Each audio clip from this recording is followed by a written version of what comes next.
Hi, everyone. Welcome to Color Stories. My name is Eric Hibit.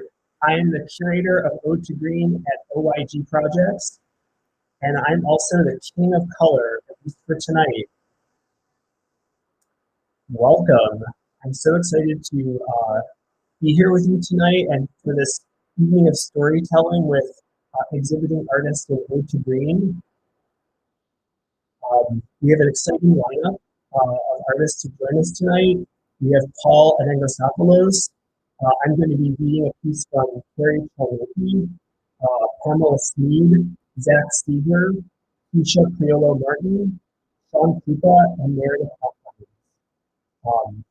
So we're in for a lot of great stories. I see we have 4 viewers, so that's great. Hi, Adam. Great to see you. All right. Well, Paul, I understand Paul is backstage, so let's have Paul come in and get this show on the road. Hi. Hi, Paul Anagnostopoulos. How are you? Good. How are you doing, Eric? Hi, everyone who's there. I got my green on, my one green shirt. You have your green on. That's exciting. So, I understand you have a story for us about the color green. Yes. So I'll start it off. So, when you sort of prompted us with this to talk about a color and sort of a little story, I couldn't help but think about one of my earliest childhood memories. So when I was a kid, I was like super particular and very strict about like what I would and wouldn't wear and what I would and wouldn't eat. And so when I was super little, I was like afraid of the tips of pizzas. So I would like rip off the pizza tip and throw it down under the table because I thought it would like cut my throat. And I was like afraid of, parsley and green things on my food. But then also on the other hand, all I wore as a kid was green. So from ages like basically 2, 3 years old up until I was 10 o'clock. And oh my God, 10 o'clock. I've been Zooming all day. Woo! I was like 10 years old. Oh my goodness, Paul, I've been Zooming all day too. I'm clocking many hours on Zoom. That's why I'm like, yes, up my feathers. Yeah, grad school on Zoom. And so basically up until I was like 10 years old, all I wore was green. And so I wore this green bucket hat everywhere. And I basically had like 5 green sweatshirts and sweatpants. And I was just basically like this little cartoon character. And I would like refuse to wear anything that wasn't green. So green was like my favorite color. And it was like all I wore and all I liked when I was a kid.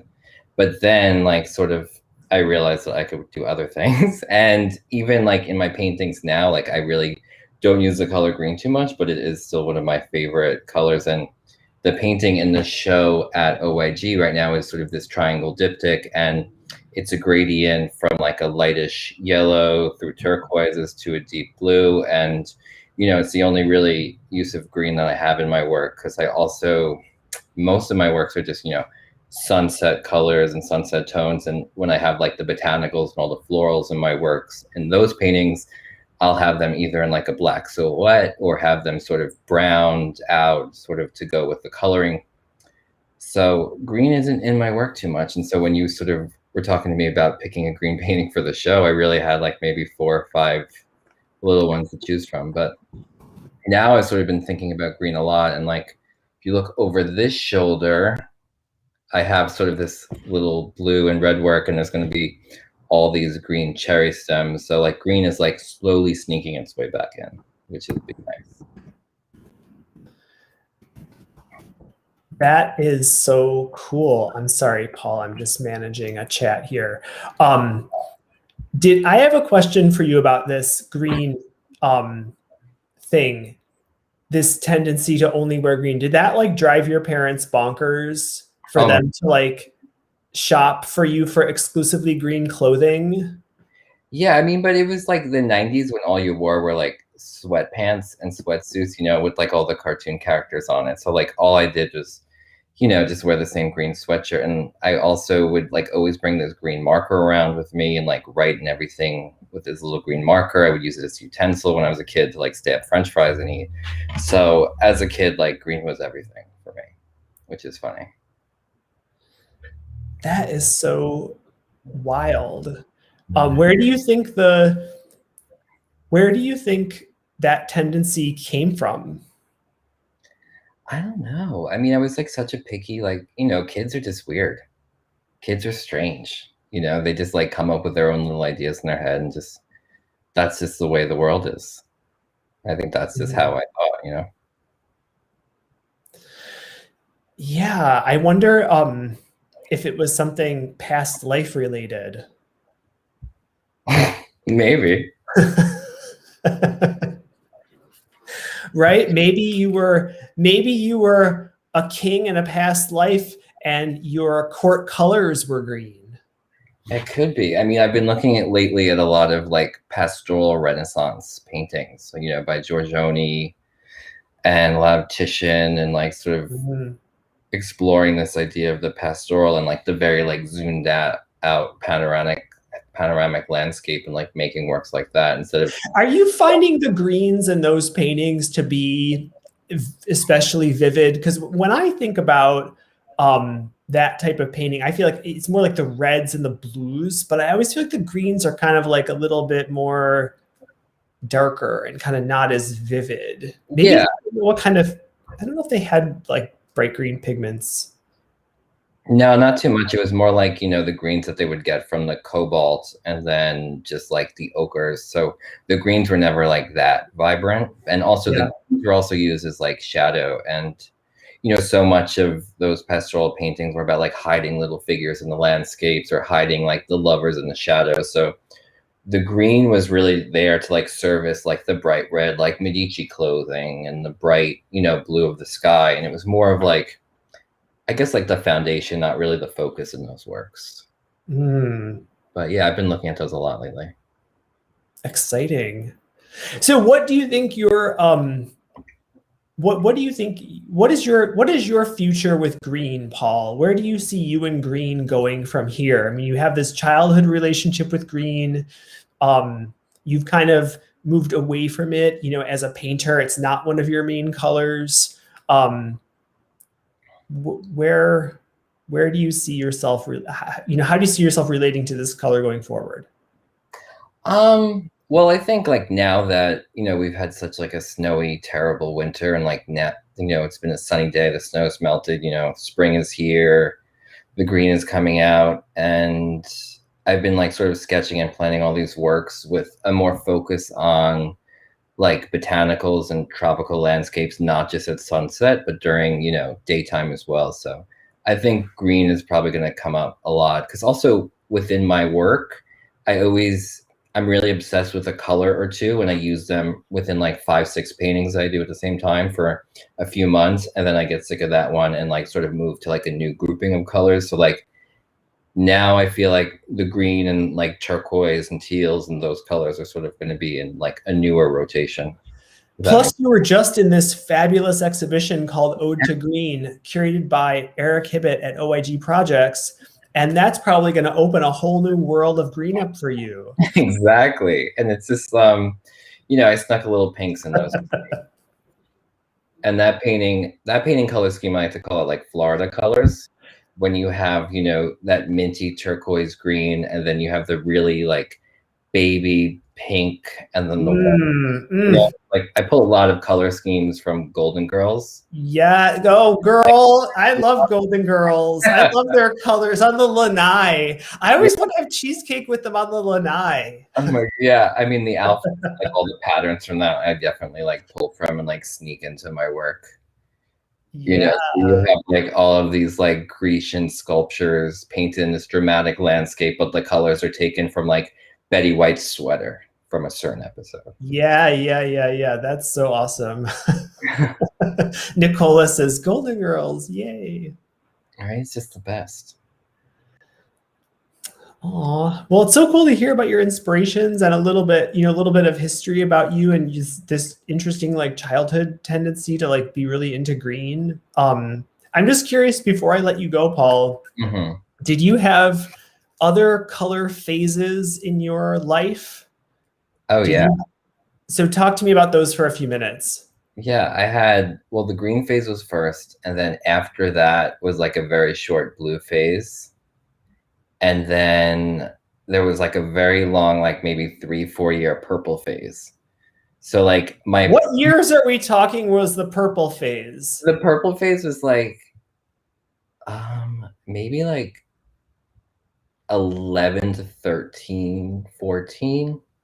So like 3 years. Yeah, 3 years. Wow. So I went, yeah, and then after that I just sort of did whatever. But I don't know, I was like super specific as a kid of like which color, I wanted to follow through. And like my poor parents and like my mom, I just remember her always just like finding all sweatshirts and like, corduroy pants and like every possible color that I wanted, and then just like stocking up on that because I would just wear things over and over. I was like a cartoon character, like when Homer Simpson opens his closet and it's like all the same clothing. That was like me ages like 1 through 15. And then I sort of branched out. Wow. So you really, I mean, I could see you really going into like, from here, if you have this, I mean, it sounds like this extended into, adolescence and young adulthood. Like I could see you going into another color phase at this point. And Claire is just chatting. Cool to see how you organize your paint and your amazing paintings on your wall. Yeah, Paul, you're just the most fastidious, organized person. You're so like, everything is like just so, and you're fabulously kind of on top of it, and so like wonderfully organized. And what color is that cool little sports car that you drive? Oh, that's electric blue, the Mustang. Electric blue. Electric blue. Yeah, so yeah, color is like a big thing for me. Yeah.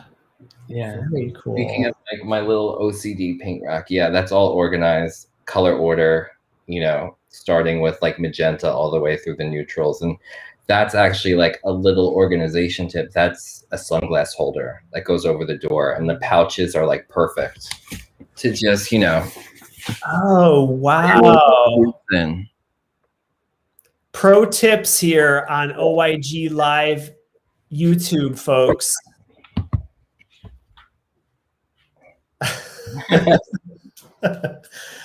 Paul, thank you so much for joining us for Color Stories.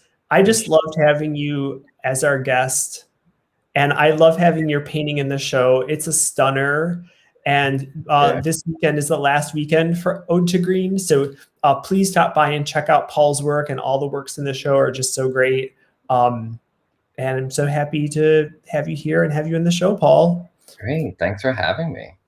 Okay. Well, bye. Bye. Bye. See you later. Okay. Paul is awesome. It is time for me to share Kari Cholnoky's contribution to Color Stories. And Kari is off on a mountain somewhere, can't be here in person tonight live, but Kari prepared a piece of writing and asked me to read it to you. And I'm going to do this justice as best I can.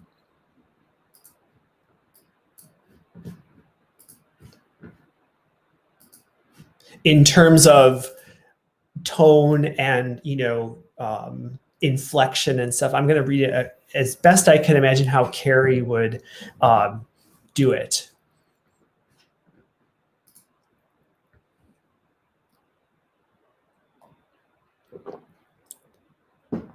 Okay. My favorite color has always been a bright yellowy orange. There is a lot of orange and yellow in my work. Over the years, I've become aware that they aren't normal favorite colors. Maybe for that reason, I've always thought of color and a kind of aesthetic hierarchy as hand in hand. In other words, when we talk about color, we inherently are talking about this framework of beauty and value. The framework is a reminder to me that my understanding of desire and beauty are off. Too much alone time for Kari, and she soon forgets. There is a kind of aesthetic moat around the studio. Inside, I end up on my own kind of journey towards color discovery and color bliss. The ultimate litmus test of color success is showing myself something I haven't seen before, something that is surprising and complex in its beauty. It makes me think of how limited our understanding of what beauty or satisfaction even mean. People pick and choose. They have selective hearing when it comes to definitions of beauty. Nature, in quotes, is beautiful, but only when it behaves according to postcard parameters of predictability. As Thoreau learned in such a pathetic and hilarious manner, when the wind is whipping your ass and you're cold and tired and the mountain you're climbing isn't giving up the top easily, nature isn't beautiful. It's a bitch. Fall is beautiful until the leaves drop. Then what? You can't pick and choose. Nature is the most beautiful and compelling for me when the true nature of life becomes present, either through threat, as in the form of weather or exposure or accident, or through the awareness of an actual biological life cycle, such as decay, transition, budding, or pollination. When we limit terminology, it destroys the potential we might have to make meaningful cultural objects. Sure, art can be that kind of pedestrian, puritanical, and stunted beautiful, but it can also be harsh, challenging, on the defensive, unstable, and maybe be more beautiful. I have always felt that color is trapped within this limited aesthetic framework of value and behavior.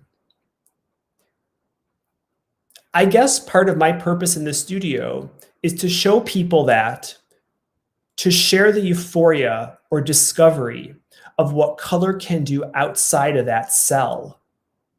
What a total joy to use color. Part of our addiction as painters is the idea that there is color in the next painting that we can't anticipate, that might expand our notion of what is possible. My hair is standing up on the back of my neck just thinking about it.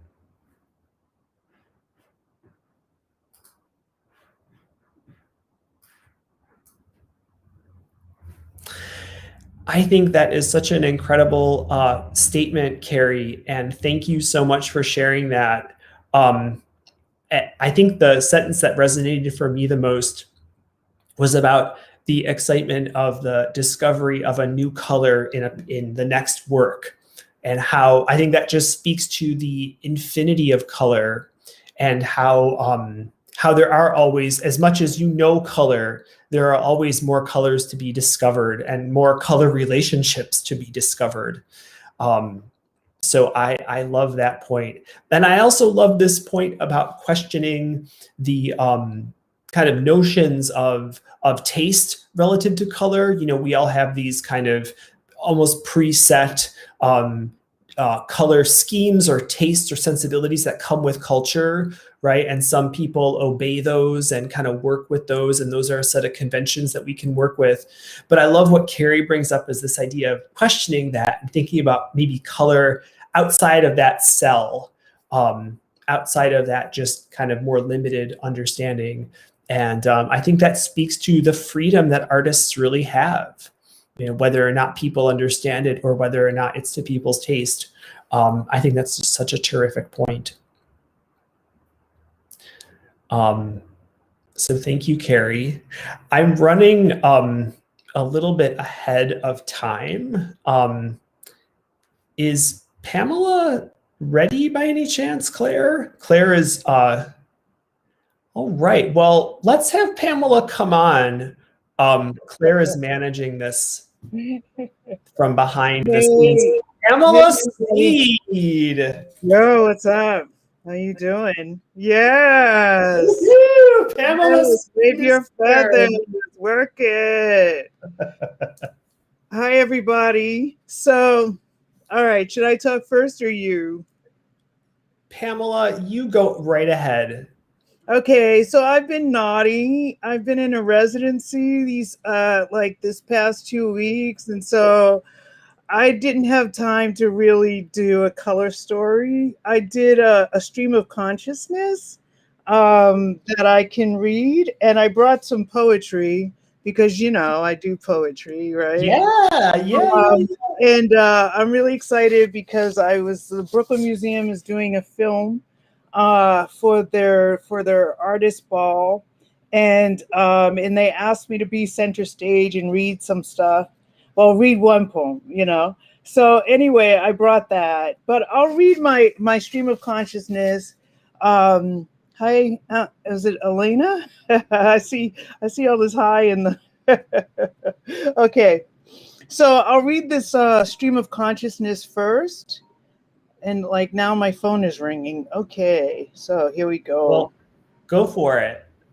All right. Green, peridot, my birth sign.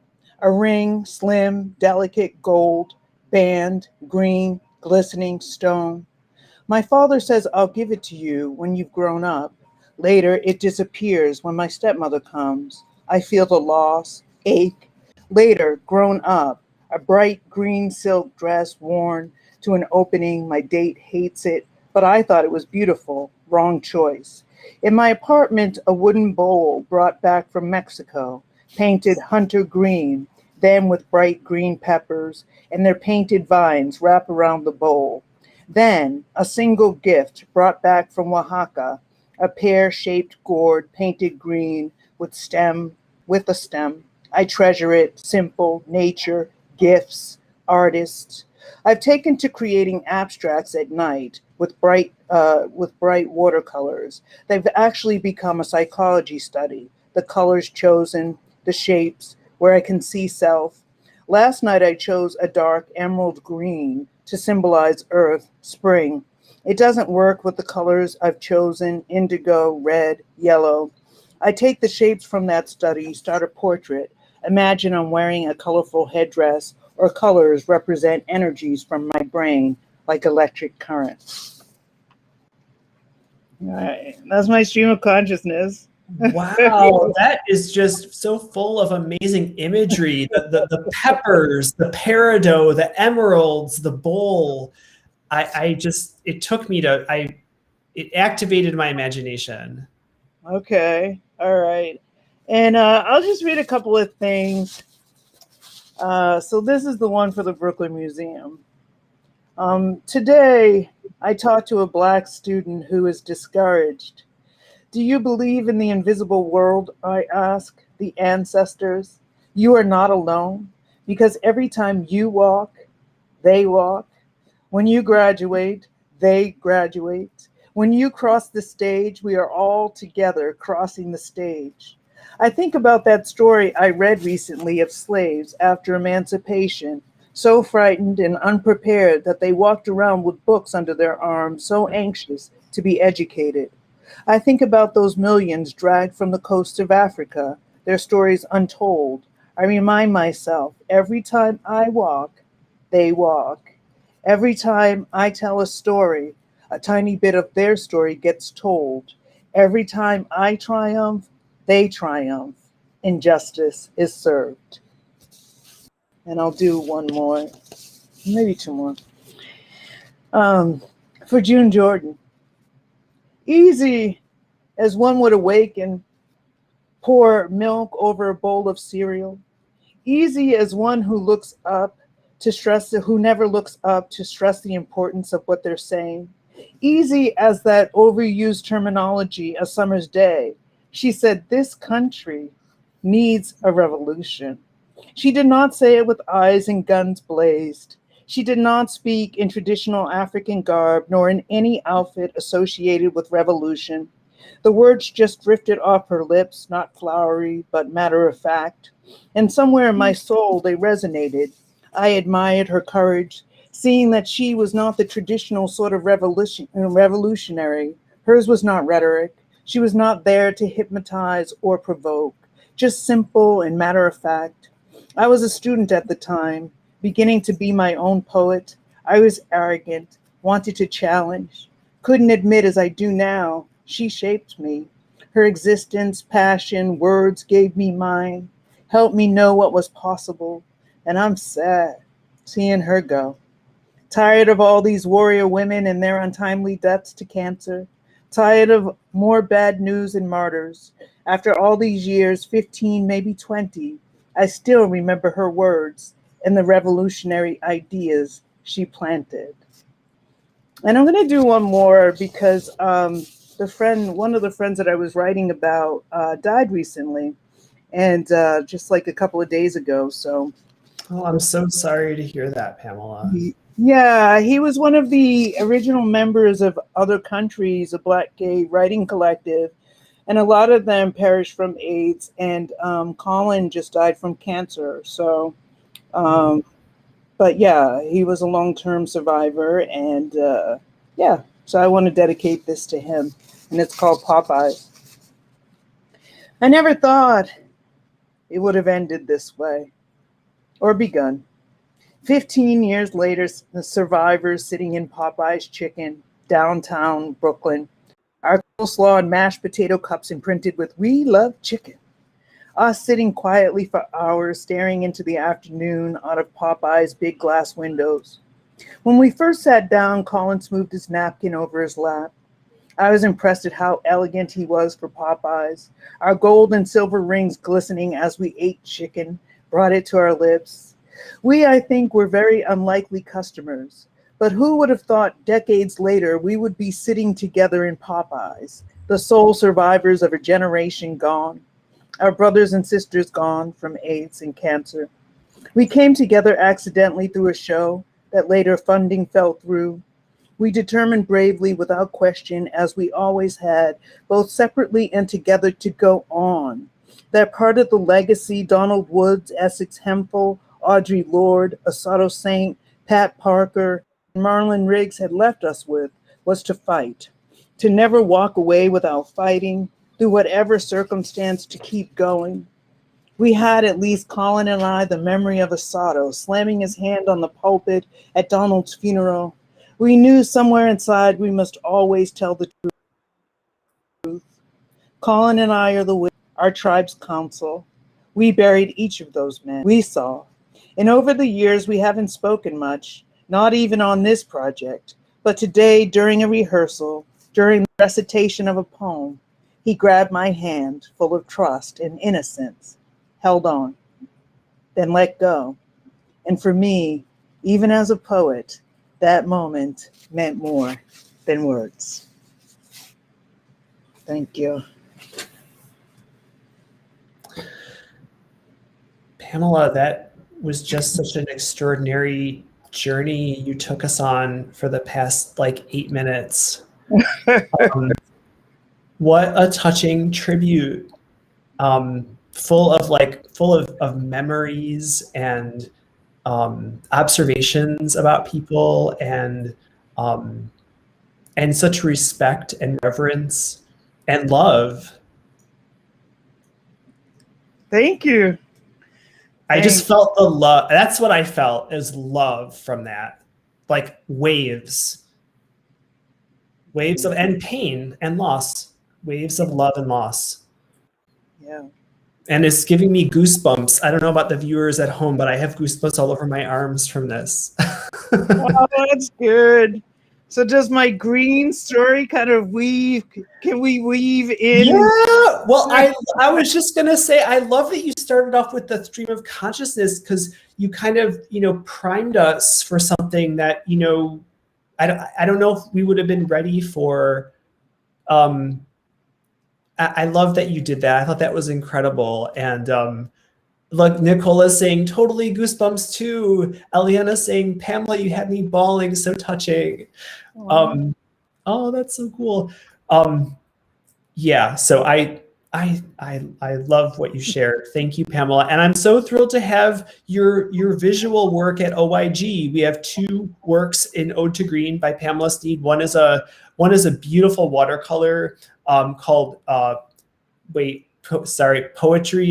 is Breathing. Poetry is Breathing. Poetry is Breathing, and a wonderful collage called Nature Collage with a person in sandals and some leaves and some green around it. So come check those out this weekend. It's the last weekend of the show. Yes. Buy our work. Support artists. Yeah, support artists. Pamela, Yes. can you I don't mean to pry, but if you want to share where your residency is, I think the viewers would love to hear that. Oh, well, it was based, no, I don't. But basically I was, Goddard asked me to be a guest artist. And so like for the past 2 weeks, I did their residency and I'm just like, I'm dead. Yeah. Well, if this is you when you are like exhausted from, I can't imagine what it's like when you're full on, because this was full on. Thank you. I'm loving all these chats of love. And I know. Hi, Lisa. Hi, Nicola. Hi, Elena. Okay. Hey, everybody. All right. Thank you so much, Pamela. Take care. Okay. See you later. Bye-bye. All right. Ooh. Pamela once said to me when I was picking up the pieces for Ode to Green, I'm paraphrasing, some comment like, oh, poetry is something like it's a quick dose of meaning or something like that. And I felt like I just got that, a very intense quick dose of a lot of meaning really fast. And that was very powerful.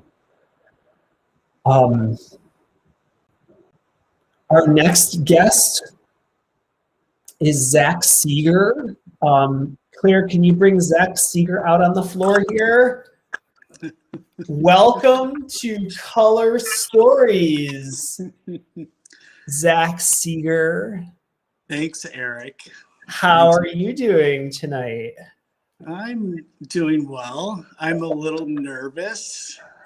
Nervous? You're nervous. You're making me less You're in the nervous presence of. You're nervous because you're in the presence of the King of Color. I know. I'm bowing down before you. Oh my God! Well, welcome. Did you watch Pamela's reading? I caught the tail end of Pamela's reading, and it's a hard act to follow. Yeah, well, I love all the connections with this show because Pamela took my continuing ed collage class at Cooper Union, and that's how I know her, right? And but Pamela is also like colleagues with my colleague Lisa at OIG through Columbia, so there's a connection there. But Pamela also has taken your art classes. Yes, she was in my painting class at Trestle. Okay, and then you and I teach at the 92nd Street Y. True story.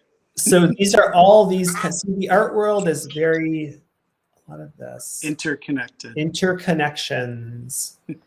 And it's so fun to be on Zoom and not be serious. I mean, this is not Zoom, this is YouTube. But it's so fun to be on video and not be serious. I can't do this in class.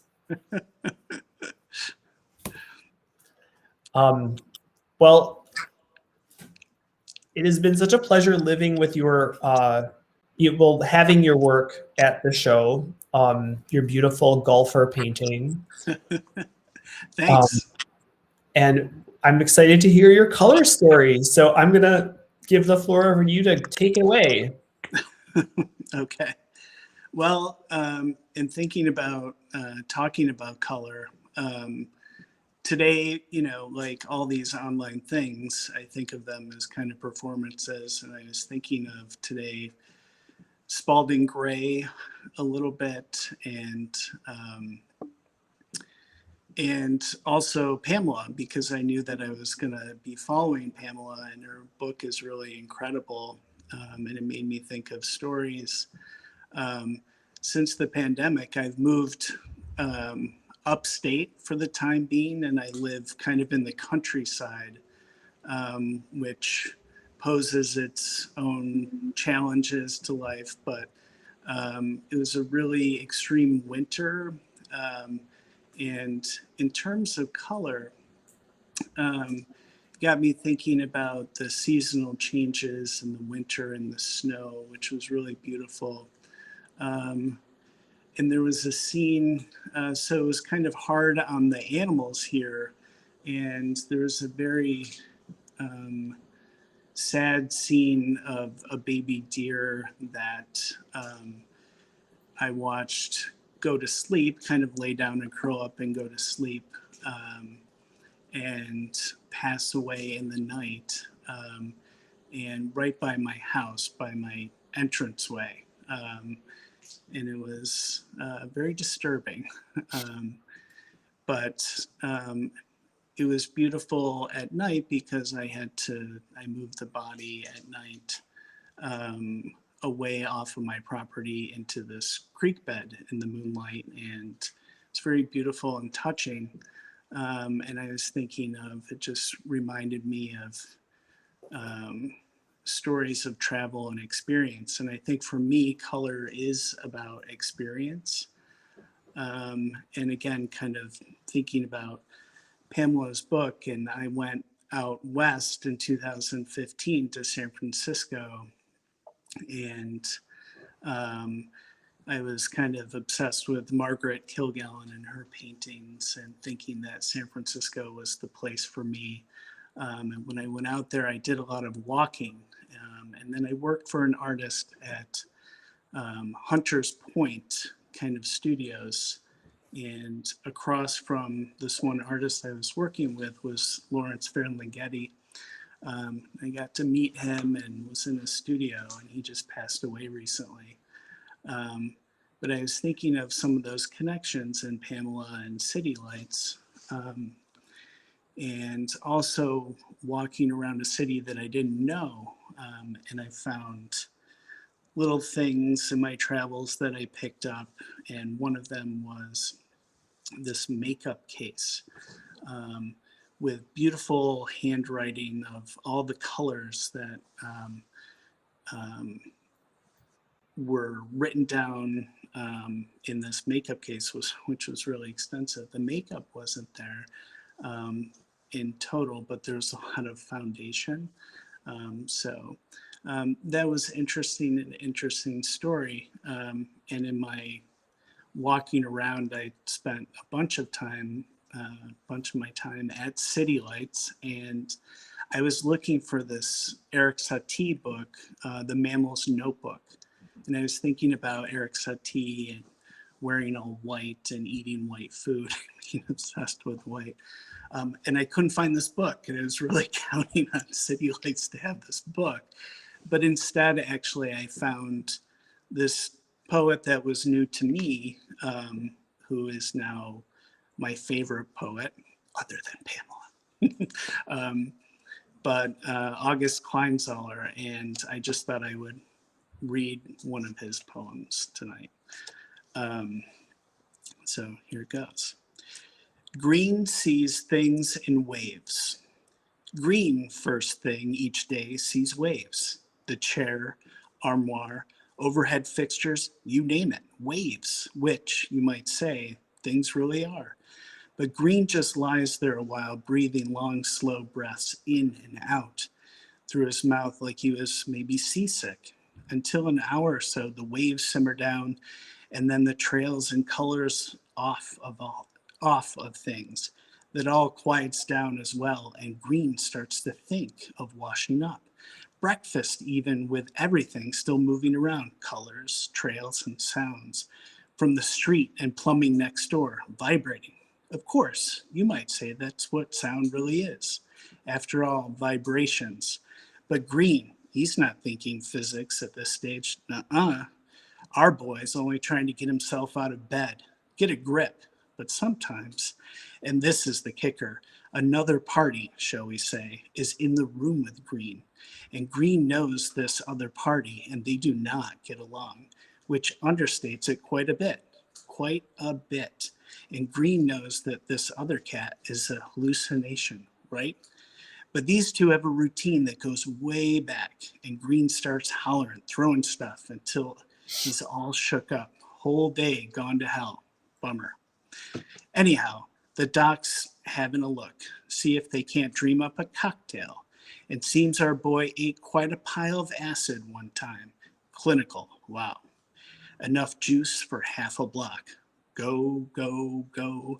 Little Greenie blew the wiring out from behind his headlights, and now, no matter what, can't find the knob to turn off the show. So that's my loose connection to color.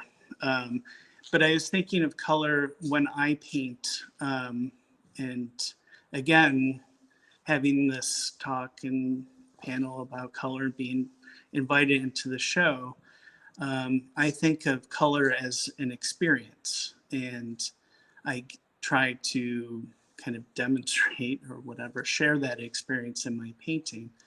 But I receive a lot from poetry and experience the world. So it's such an interesting poem the idea of a color as an entity that has properties and characters of an entity that does certain things and acts certain ways. I wonder what type of green was in the poet's mind, if it was a yellow green or a blue green or well, probably maybe a name. But I was thinking too, like a lot of his poems have like an aroma to them. I mean, like descriptive aroma, but then also this kind of haze or heat or scent or pungency to also the words. And that makes me think of color too, these intensities and richness. It's also it's kind of like assertive, and I liked your reading of it because I felt like your inflections sounded like they worked with the writing as best I could understand. I don't know the poet, so I'm not familiar with the work, but your reading of it really took me somewhere. I'm curious if your experiences of living upstate right now, and you started off the story with the deer who passed away. What are you observing with color? Is it having an effect on your paintings? Yeah, I think there's,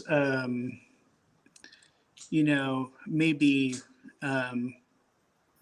why I brought up the deer is this kind of, it's not brutality, but there's a kind of directness to nature and color here. So all the kind of cool blues and kind of purples with winter, but now it is brown.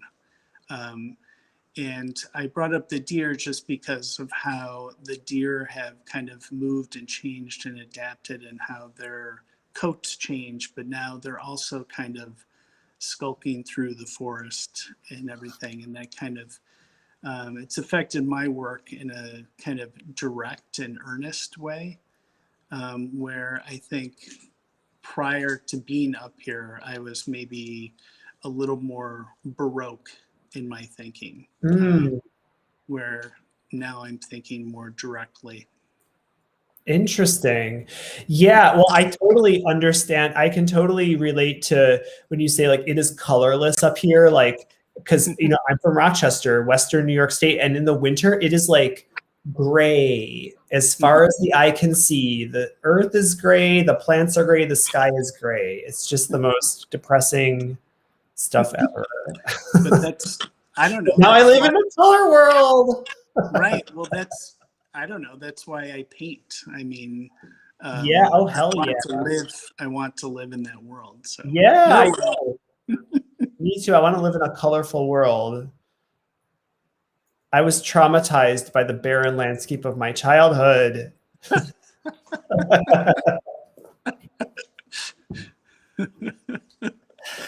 Zach, thank you so much for joining us with your wonderful color story, and thank you so much for being an ode to green. Your painting is gorgeous. Thanks, Eric.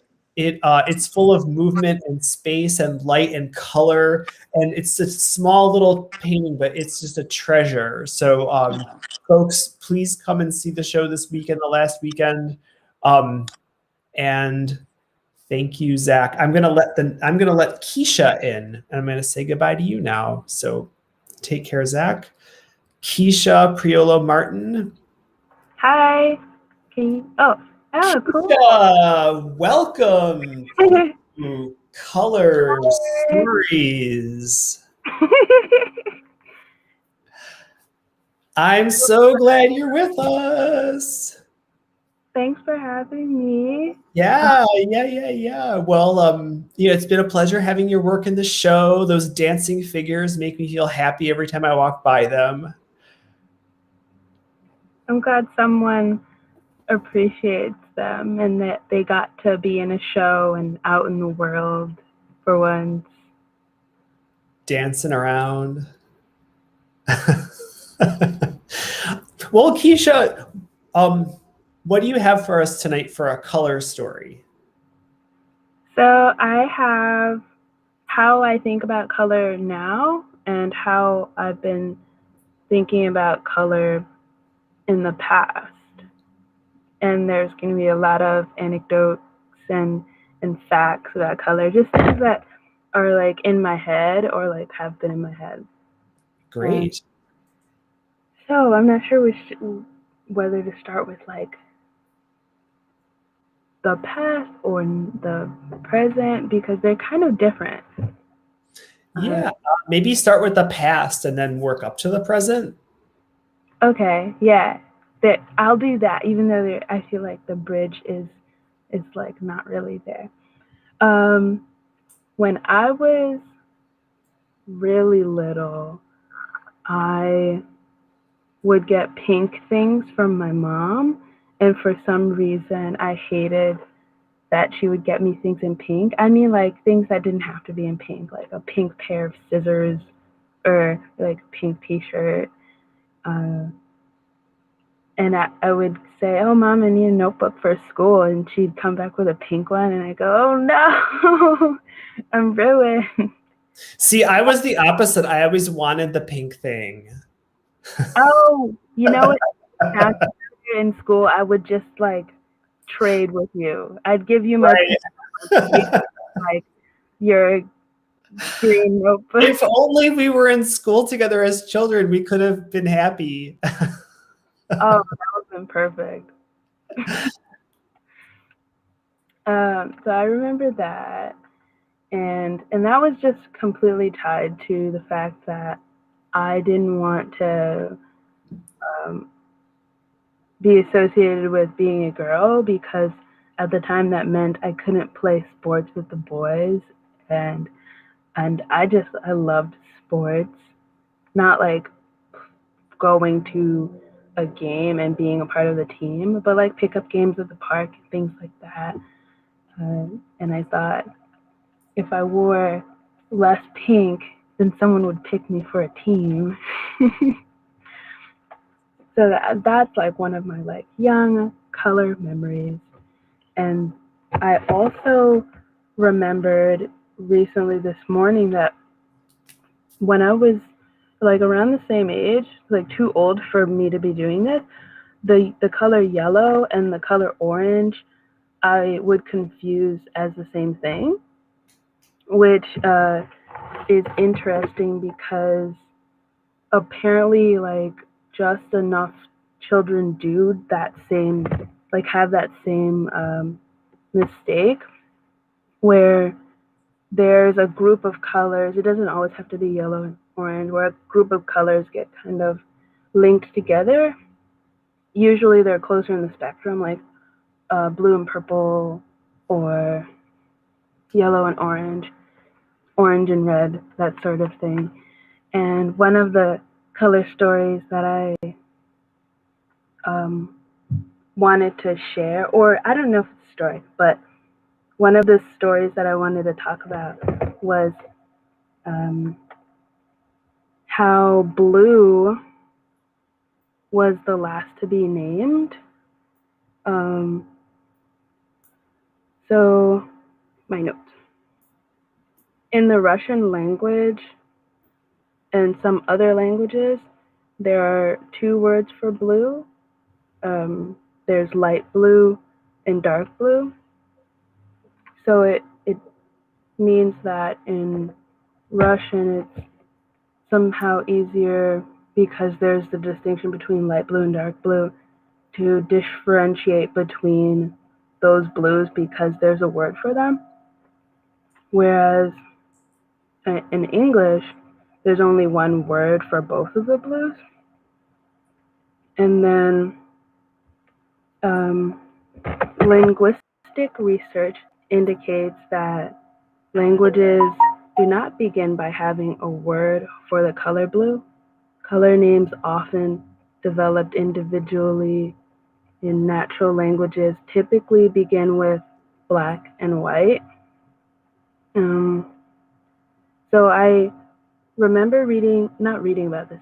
I remember listening to a podcast in college for color theory about 7 years ago on Radiolab called Is the Sky Blue?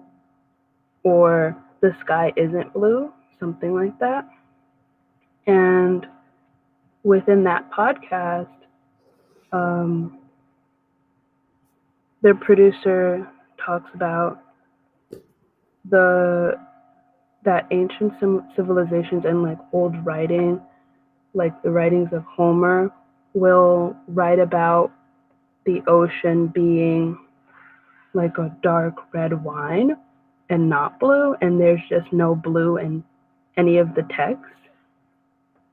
So in a civilization, black and white will be named first, and then later they'll add red and slowly add things, but blue is usually the last color. And I thought that was interesting, thinking about how I thought that yellow and orange were the same, and they and ancient civilizations also had problems like naming things in blue because there wasn't a lot of representation in nature, even though the sky is blue, which this podcast talks about it not actually being blue. So there's that story, and I like little facts like this. Let's see, there's something else I wanted to talk about. Oh yeah. So I also thought it was interesting that black and white were the first to be named, because the way I think of color is actually similar, but it's more about light and dark. And I'll think of colors I'll think of like paintings in terms of light and the quality of light, and how different palettes can influence like how you think about light and how you think about psychology, how the paintings make you feel, and I end up using a lot of yellow. Wow. I mean, Keisha, so many interesting like facts about color, about blue. I'm just imagining, people existing and not seeing the color the sky as a color because it's so ubiquitous. It's almost like pointing to the sky as being blue. If nothing else in your world is blue, do you even call that a thing? And then if not, how did those people see the color? Because I think I tend to think that our optical experience of color has a lot to do with linguistics and how we identify colors. When we name a color, we're more likely to understand it and maybe see it in the world, like very specific colors like maroon or khaki or things like that. It's like, oh yeah, that's that, and yeah, I think our tendency to name colors helps us see it. But yeah, I would be really curious what it would be like for a person to live in a world without color names, and what would that experience be? Would it? Yeah, that's an interesting question. I guess we could only imagine. But yeah, also interesting that like dark and light are named first, and then it goes into like the spectrum. It's kind of just fascinating. Where did you find that info? So the first bit of information was a Color Lab. There was a podcast on whether or not the sky was blue. Mm-hmm. And Tim Howard introduces us to linguist Guy Deutscher. So that Oh, okay. Cool. Yeah, I'll have to check that out. I also want to say, I love that you shared that story from your childhood. The part where like you thought that if you didn't wear a certain color, you'd get picked for something. And that just, it's so interesting to hear that, because like, it reminds me of like how seriously kids take things, or in a child's imagination, like how it's like, if I wear this isn't going to happen, or it's almost like, how the world works. yeah, thinking you understand how the world works based on your, experiences. That's part of what kids are like trying to figure out and make those connections. And I thought that was just a really like interesting story to share. So thank you. Oh, thank you. Thanks for having me. Keisha, it's been a pleasure. Come see Keisha's work in Ode to Green. Less is the last weekend. And goodbye, Keisha. See you later. Bye-bye. Okay, we're ready for Mr. Shaun Krupa. Welcome, Hi. Shaun Krupa, to Color Stories. How are you doing tonight? Hi, Eric. I'm good. How are you? I'm doing great. I heard you talk with Paul earlier, and now I want cheesecake on the lanai with the Golden Girls. I always want cheesecake on the lanai with Golden Girls. Yeah. That's when everything's okay, because that's when like everything's the conflict has been resolved. Let's just have cheesecake and like chill. It's perfect. All right, Shaun, well, what do you have for us tonight? If you couldn't tell, so orange is my favorite color. I think a lot of my friends know that about me. And yeah, I kind of wrote a few things down, sort of anecdotal things about orange. I can't wait to hear it, because you know what? Orange is my favorite color too. Excellent. All right, so I think probably my earliest memory of the color orange, unsurprisingly, has to do with oranges and drinking orange juice. And basically, I just have memories of my mom going grocery shopping and coming home with a fresh carton of orange juice, and it was something I couldn't control myself around, and I would just kind of guzzle the orange juice, and I remember really, I think it kind of linked the color and the food in my mind. I mean, I think that's, we're all animals, so, it's natural. And so my sense of orange is kind of, I know in painting, like it lands squarely in the warm colors, but for me, it's not so much warm as it is electric, and it's kind of different than what you think of normally, I think, as a warm color. It's sort of electric and transfixing.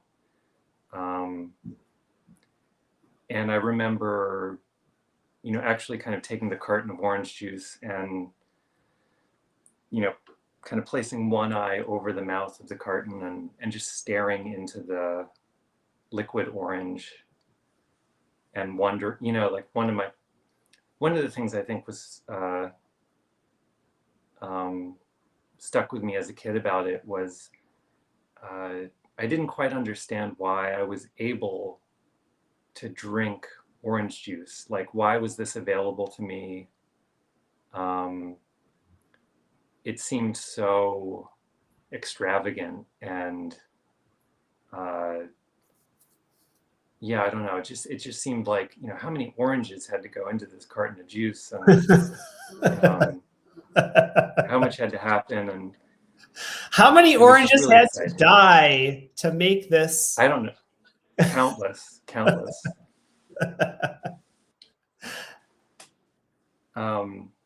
So yeah, that was one thing that came to mind. Another thing that came to mind was it's kind of a funny story. My first year in college, I went to Parsons in the city, and I was walking around one day and came across a large, you know, like a moving pallet, a large orange plastic pallet that had USPS stamped on it. So, you know, it belonged to the Postal Service. It was molded plastic, and it was about 4 feet by 4 feet, maybe 6 inches high. And I had never, as crazy as it sounds, I had never seen a moving pallet before. I didn't know what one was, let alone a bright orange one, which was already my favorite color. And so I think it was in an alleyway, and I just took it. You know, I took it like, you know, a monkey might run away with a big banana or something. And took it home. And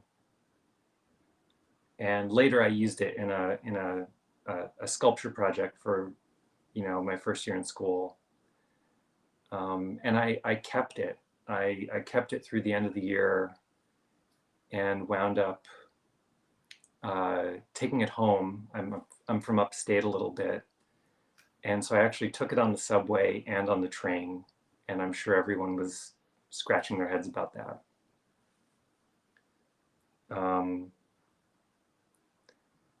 And yeah, the last kind of thing that came to mind was I grew up fishing a lot. I love fishing, and I'm still very into collecting fishing lures and fishing paraphernalia. And, you know, orange is used in fishing a lot as like a high visibility color for, you know, fishing bobbers. It's also used a lot in hunting.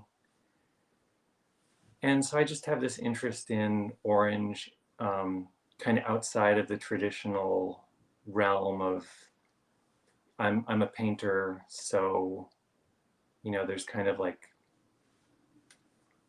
you know, orange in that world, but then there's kind of orange in like the world of, you know, in the natural world. And, you know, so I'm just very interested in, orange is just, it seems, it has a really exciting life in the natural world, you know, used for, as a warning. You know, monarch butterflies are not, you know, they're not beautiful to please us. They're orange so that birds don't eat them because they're poisonous. And so, you know, and then also like in, you know, if you're, you know, like in deer hunting, if you're out hunting deer, you might wear a bright orange hat or a vest to avoid, you know, obviously being shot by another hunter. But deer are colorblind, so they can't see it.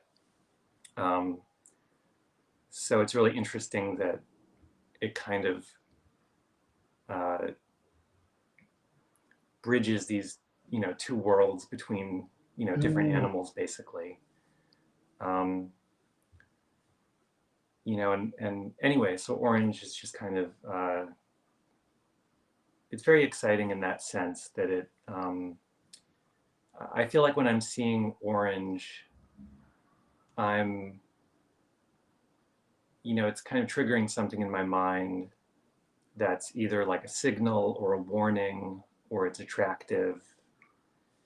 And when I, you know, when I see it in nature, I kind of think of it as,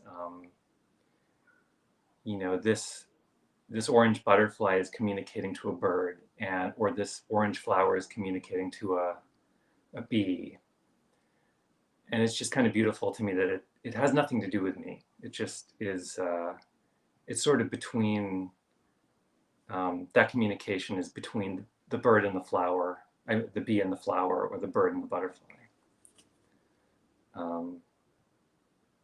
Yeah, so that's wow. that's It's so cool to hear like your observations about orange. I was just thinking of a ton of stuff when you were talking. Disclaimer here, I was almost going to do a show about orange. My first idea, because I love orange. Orange is my favorite color, and I was going to do an orange show, but I just felt like I couldn't do it. I felt like I needed to go with a different color. I don't know why. It was just something about it didn't feel right. Green felt right to me, and for some weird reason, but it hasn't diminished my like love of orange. I thought it was so cool when you were talking about like as a kid, it's great like childhood memories we're getting in this color stories. When you're talking about looking into the orange juice and seeing like a world of color, I could imagine how beautiful that would be, because you know, the light would kind of come through the container a little bit and it would illuminate and you would just see like infinite orange. It made me think of like when I was a kid and I don't know, maybe other people did this too, but I would like take my my thumbs and like press my eyes really hard to like see like patterns and like flickering lights and stuff. I'd be like, I have a headache, Mom. And then she'd be like, well, why? I'm like, I was pressing my eyes again. Yeah. But that's such a cool, like, you know, and also talking about like drinking the color, you know, just that sense of like, you know, kind of that sense of the orange juice as something that was like so abundant and you were just like drinking it all in. That's such a cool idea. Yeah. Yeah. I think it's hard for me to separate. I love food, so it's kind of hard for me to separate color from food as well. Yeah, it's so linked to like what we find what we find appetizing, what we find repulsive. Yeah, it has so much to do with that. Shaun, thank you so much for joining us with these fabulous color stories. And thank you for including your work in Ode to Green. Shaun's beautiful sunflower painting is a star in the exhibition, and I hope that people can come see the show on the last weekend. So thank you, Shaun. Great. Thanks, Eric. Bye-bye. All right. And we have our last guest for the evening, Meredith Hoffheins. Hey, Meredith. Hey. Thanks for having me. Welcome to Color Stories. How are you doing tonight? I'm doing very well, yeah, thanks. I totally relate to the childhood memories of squishing my eyeballs and seeing like paisley. Totally. It's so trippy. It's weird. It's like, wow, you know, it's like, I looked like outer space. I'm glad to hear that I wasn't the only one doing that. No. Well, Meredith, it's been a pleasure like having your wonderful spurt of consciousness painting in Ode to Green. You know, we have a site-specific installation in the skirt that has a fountain, and it's such a wonderful compliment to your image of the fountain.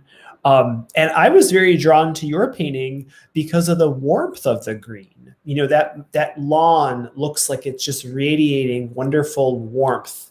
Usually don't think about green as a warm color, but in that particular painting, it really has that effect. So yeah, so what do you have for us tonight for a color story? Yeah, I just put together a story. It's very lighthearted, based on my past experiences with the color purple. Okay. So I'll just share what I have here. Barney debuted when I was 5, giving me a very narrow window of time where it was socially acceptable to like the show. And in my experience, you didn't want to be the kid in class who actually liked that purple dinosaur. And so he was the first to create the purple stigma for me. And the next, about 6 years later, was the purple leotard. Lucky for me, my dance company changed the uniform from light blue to purple the year I joined. I think this is when my disdain for purple really started to sink in. It was a one-piece, long-sleeved, skin-tight, satin finish, slippery spandex with a deep V-neck that cinched with a drawstring, which I guess gave cleavage options. I never quite understood that one. And it had a little skirt that just covered your bottom, and it paired beautifully with the pink ballet tights. And we called this performing unitard our purple. And wherever we went as a company, we had to wear the same clothes, the same sneakers, the same dance shoes, the same black leotard, of course, the purples. And we packed all of the same items, ate all of the same food, put our hair in tight, slick buns in the top of our head, and wear the same red lipstick. The teacher, she ran a very tight operation. And for instance, one time we had a dance competition in Las Vegas. So I packed a book to read during our downtime. And when we had our suitcase check, which is another story, I was told that I wasn't allowed to pack a book because book wasn't on the packing list. So I just bought the same book. It was Lord of the Rings, Two Towers, in the airport, since spending money was on the packing list. So she was very tight-knit woman. And then our teacher had this annual Christmas party at her house. And at this point, I was probably around 15. And at the end of the evening, we all looked forward to opening the big present. And the big present from her was usually some utilitarian item, like a coat or a backpack with the branding of our performing company on it. That year, we were asked to walk down to her basement to find our present. And we go down to find a lineup of about 30 giant teddy bears wearing purple t-shirts, branded with goldenrod yellow lettering. And with each giant teddy bear was purple sweatsuits, tops and bottom, long sleeves with the same yellow lettering. And, you know, really tight, thick wrists and ankles and waist and neck bands, just like very unflattering. So we would now be forced to wear these purple sweatsuits as a group of like nearly 30 girls, ranging from ages 7 to 18, just a sea of obnoxious purple. Our black sweatsuits started to feel like they were the luxury item. So I quit the dance company when I was 17 because I wanted to focus more on painting. But it might have been because of the purple sweatsuits. And I eventually earned an MFA, not in painting, but I feel like I earned an MFA in unfulfilling, non-objective paper art forms, which left me feeling completely lost as an art practitioner. So to get out of that funk, my husband, Scott, who's also a painter, he just encouraged me to start painting like something again. And I landed on painting shadows. It's like kind of that bridge between the abstract and the figurative. And as a result, I was painting purple paintings. And it felt a little wrong at first. I didn't see any of those on your site. Yeah, well, it's like it's the work that I did right after grad school that I don't really show because it's not really where I am now and who I really want to be, but it got me to where I am now. So like it feels like a very important phase in my little art career so far. And yeah, the purple, like as it's amazing that you were able to make purple paintings after the experience with the dance troupe. It felt a little wrong, I gotta say. And I actually had a friend of mine from the dance troupe, and I gave her one of these paintings as a wedding gift, and I felt a little weird about it. Like, I wonder if she's gonna have this visceral reaction just to the color purple the way I do. Well, she could like hang up her purple painting and wear her purple sweatshirt and hug her purple teddy bear, and it would be like a whole tableau. Yeah. So I kind of reconciled the color purple because like as I was making these paintings, and I like to go to poetry a lot to figure out what to title the work. And I was just reading T.S. Eliot's The Wasteland, and he uses the phrase violet hour. And it was just such a beautiful way to describe purple shadows, everything I was experiencing or wanting to experience through the paintings. And then it fixed purple for me. Yeah, so you were healed in your purple region or whatever. Exactly. Oh my goodness, what cool stories! Thank you so much, Meredith. Yeah, I think it sounds like such a conformist culture. You know, dance sounds like it sounds like almost cool, and it's a level of discipline. And I'm glad you became a painter because now you have more freedom. Yeah, so much more freedom. I'm glad too. Yeah, but I'm sure all those years of dance have made you understand movement in a way that's others don't, you know. Yeah, I think that's true. It just feels like so separate though. Yeah.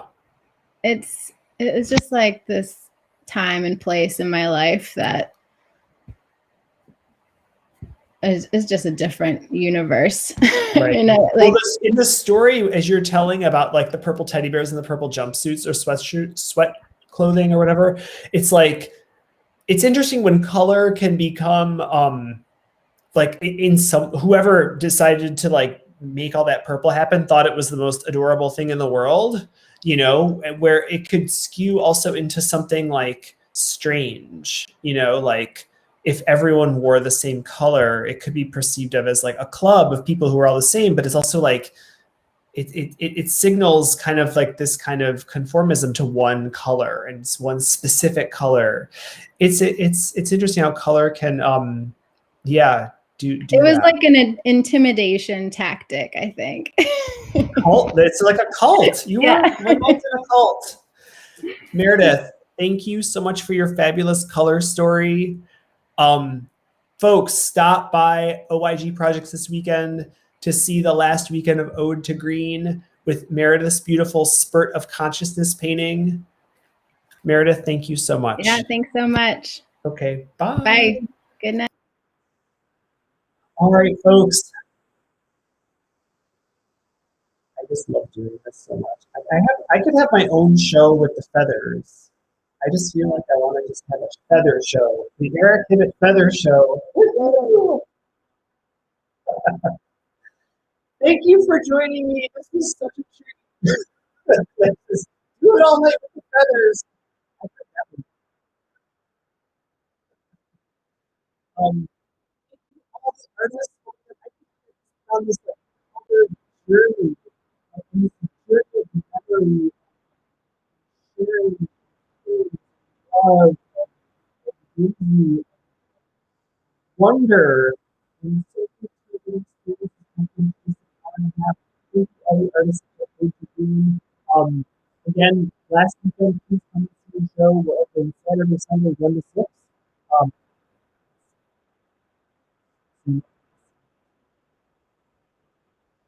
you all